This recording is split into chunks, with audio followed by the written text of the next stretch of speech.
ನಮಸ್ಕಾರ, ಆಭರಣ ನ್ಯೂಸ್ ಟೈಮ್ಗೆ ಸ್ವಾಗತ. ಮೊದಲಿಗೆ ಮುಖ್ಯಾಂಶಗಳು. ಉಡುಪಿಯಲ್ಲಿ 2 ಕೋಟಿಯ ಸುಸರ್ಜಿತ ರಂಗಮಂದಿರಕ್ಕೆ ಶೀಘ್ರ ಚಾಲನೆ. 33ನೇ ಕನ್ನಡ ನಾಟಕ ಸ್ಪರ್ಧೆ ಬಹುಮಾನ ವಿತರಿಸಿ ಕೋಟ ಶ್ರೀನಿವಾಸ ಪೂಜಾರಿ.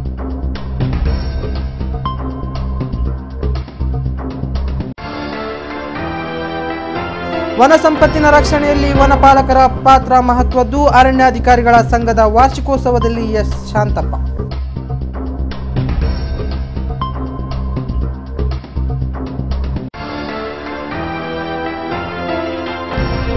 ಮಡೆ ಸ್ನಾನ ಉಡುಪಿಯಲ್ಲಿ ಮಾತ್ರವಲ್ಲ, ರಾಜ್ಯದಾದ್ಯಂತ ಇದೆ. ಉಡುಪಿಯಲ್ಲಿ ಪೇಜಾವರ ಶ್ರೀ ಹೇಳಿಕೆ.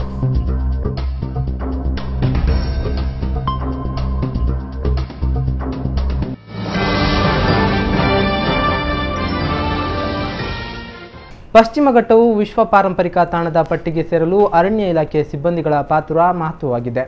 ಉಪಗ್ರಹ ಆಧಾರಿತ ಮಾಹಿತಿ ಪ್ರಕಾರ ಅವಿಭಾಜಿತ ದಕ್ಷಿಣ ಕನ್ನಡ ಜಿಲ್ಲೆಯ ಅರಣ್ಯ ಭಾಗದ ಪ್ರಮಾಣ ಈಗ ಅಧಿಕವಾಗಿದೆ ಎಂದು ಮಂಗಳೂರು ವೃತ್ತದ ಮುಖ್ಯ ಅರಣ್ಯ ಸಂರಕ್ಷಣಾಧಿಕಾರಿ ಎಸ್ ಶಾಂತಪ್ಪ ಹೇಳಿದ್ದಾರೆ. ಕರ್ನಾಟಕ ರಾಜ್ಯ ಉಪವಲಯ ಅರಣ್ಯಾಧಿಕಾರಿಗಳ ಸಂಘದ 13ನೇ ವಾರ್ಷಿಕೋತ್ಸವ ಆದಿತ್ಯವಾರ ಉಡುಪಿಯ ಕಿದಿಯೂರು ಹೋಟೆಲ್ನ ಮಾಧವ ಕೃಷ್ಣ ಸಭಾಂಗಣದಲ್ಲಿ ನಡೆಯಿತು. ವೈವಿಧ್ಯಮಯ ಕಾರ್ಯಕ್ರಮಗಳೊಂದಿಗೆ ನಡೆದ ವಾರ್ಷಿಕೋತ್ಸವವನ್ನು ಮುಖ್ಯ ಅರಣ್ಯ ಸಂರಕ್ಷಣಾಧಿಕಾರಿ ಎಸ್ ಶಾಂತಪ್ಪ ಉದ್ಘಾಟಿಸಿದರು. ಬಳಿಕ ಮಾತನಾಡಿ, ಪಶ್ಚಿಮ ಘಟ್ಟದಲ್ಲಿ ವಿಫುಲವಾದ ಮತ್ತು ಅತ್ಯಮೂಲ್ಯವಾದ ಅರಣ್ಯ ಸಂಪತ್ತು ಹಾಗೂ ಜೀವ ವೈವಿಧ್ಯಕ್ಕಾಗಿ ವಿಶ್ವ ಪಾರಂಪರಿಕ ತಾಣವೆಂಬ ಪಟ್ಟ ದೊರಕಿದೆ. ಆದರೆ ಈ ಅರಣ್ಯ ಸಂಪತ್ತನ್ನು ಕಾಪಾಡುವುದರಲ್ಲಿ ಅರಣ್ಯ ಇಲಾಖೆಯ ಶ್ರಮ ಅಡಗಿದೆ ಎಂದ ಅವರು, ಇಂದು ಅರಣ್ಯ ಪಾಲಕರ ಜವಾಬ್ದಾರಿ ಹೆಚ್ಚಾಗಿದ್ದರೂ ವೇತನದಲ್ಲಿ ಹೆಚ್ಚಳವಾಗಿಲ್ಲ ಎಂದರು.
ಕುಂದಾಪುರ ವಿಭಾಗದ ಉಪ ಅರಣ್ಯ ಸಂರಕ್ಷಣಾಧಿಕಾರಿ ಗಣೇಶ್ ರೈ 2013ನೇ ಸಾಲಿನ ಡೈರಿ ಬಿಡುಗಡೆಗೊಳಿಸಿದರು.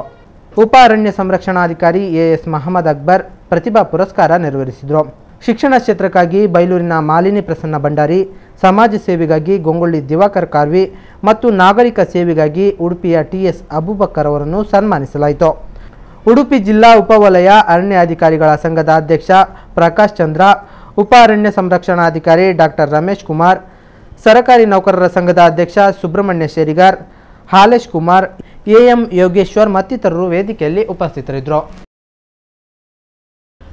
ಉಡುಪಿಯ ರಂಗಭೂಮಿ ಸಾಂಸ್ಕೃತಿಕ ಸಂಘಟನೆಯ ಆಶ್ರಯದಲ್ಲಿ ನಡೆದ 33ನೇ ರಾಜ್ಯ ಮಟ್ಟದ ಕನ್ನಡ ನಾಟಕ ಸ್ಪರ್ಧೆಯ ಬಹುಮಾನ ವಿತರಣೆ ಮತ್ತು ಹಿರಿಯ ಸಾಹಿತಿ ವೈದೇಹಿಯವರಿಗೆ ರಂಗಭೂಮಿ ಪುರಸ್ಕಾರ ಸಮಾರಂಭ ಆದಿತ್ಯವಾರ ಉಡುಪಿಯ ಎಂಜಿಎಂ ಕಾಲೇಜಿನ ಮುದ್ದಣ್ಣ ಮಂಟಪದಲ್ಲಿ ನಡೆಯಿತು.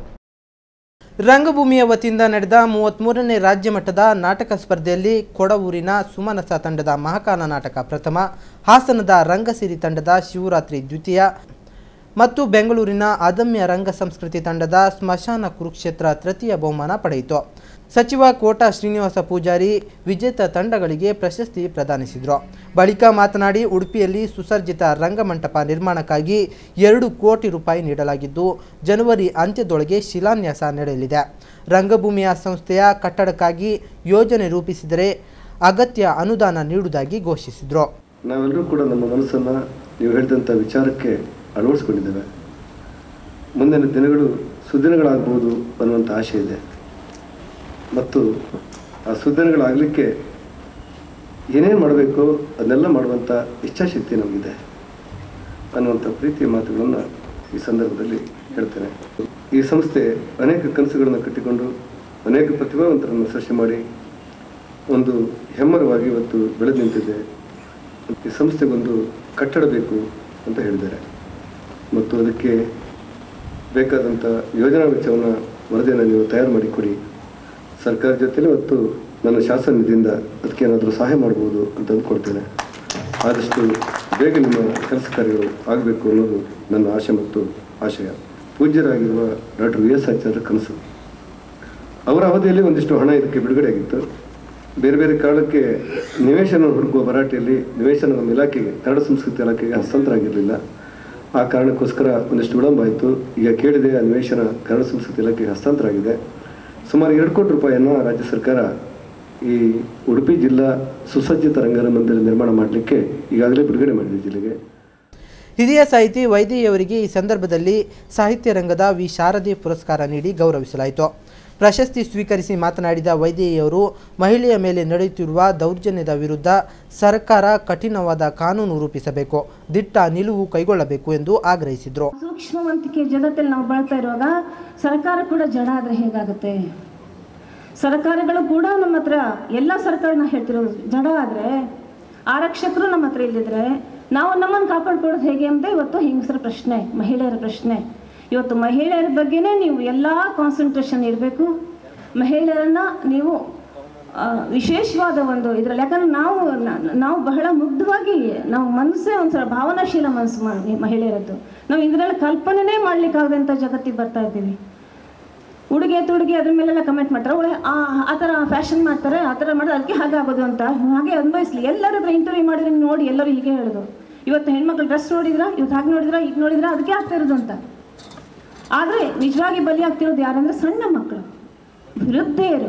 ಇವರು ಯಾರು ನೋಡದೆ ಅವರು ಏನೂ ಅಲ್ಲ, ಆ ರೀತಿಯಲ್ಲಿ ಆಗ್ತಾ ಇದೆ.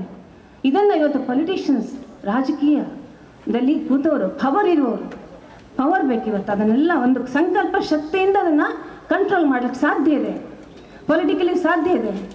ನಾವೆಲ್ಲ ಸೇರ್ತೀವಿ ನಿಮ್ಮ ಜೊತೆ. ಪೂಜಾರಿಯವರೇ, ದಯವಿಟ್ಟು ಇದನ್ನು ಗಮನಿಸಿ. ನನ್ನ ಕೋರಿಕೆ, ನಾವೆಲ್ಲ ಮಹಿಳೆಯರ ಪರವಾಗಿ ನಾನು ಇವತ್ತು ಕೇಳ್ತಾ ಇದ್ದೀನಿ. ನಮಗೆ ದಯೆ ಬೇಡ, ನಮಗೆ ಕರುಣೆ ಬೇಡ. ನಮ್ಮದೇ ಹಕ್ಕಲ್ಲಿ ನಾವು ಬದುಕಲಿಕ್ಕೆ, ನಾವು ಸಹ ಈ ಜಗತ್ತಿಗೆ ಬದುಕೋಕೆ ಬಂದವ್ರು. ನಾವು ಒಂದು ವಸ್ತುಗಳಲ್ಲ, ಸಾಮಗ್ರಿಗಳ ಕಾಮೋಡಿಟಿ. ಉದ್ಯಮಿ ಸುರೇಶ್ ಶೆಟ್ಟಿ ಗುರ್ಮೆ ಕಲಾಂಜಲಿ ಸ್ಮರಣ ಸಂಚಿಕೆ ಬಿಡುಗಡೆಗೊಳಿಸಿದರು. ಲಯನ್ಸ್ ಕೋಆರ್ಡಿನೇಟರ್ ವಿಜಯ ಬಂಗೇರ, ರಂಗಭೂಮಿಯ ಅಧ್ಯಕ್ಷ ತಲ್ಲೂರು ಶಿವರಾಮ ಶೆಟ್ಟಿ, ಗೌರವ ಅಧ್ಯಕ್ಷ ಡಾಕ್ಟರ್ ಎಚ್ ಶಾಂತಾರಾಮ್, ಪ್ರಧಾನ ಕಾರ್ಯದರ್ಶಿ ಪಿ ವಾಸುದೇವರಾವ್, ಯು ಉಪೇಂದ್ರ ವೇದಿಕೆಯಲ್ಲಿ ಉಪಸ್ಥಿತರಿದ್ದರು.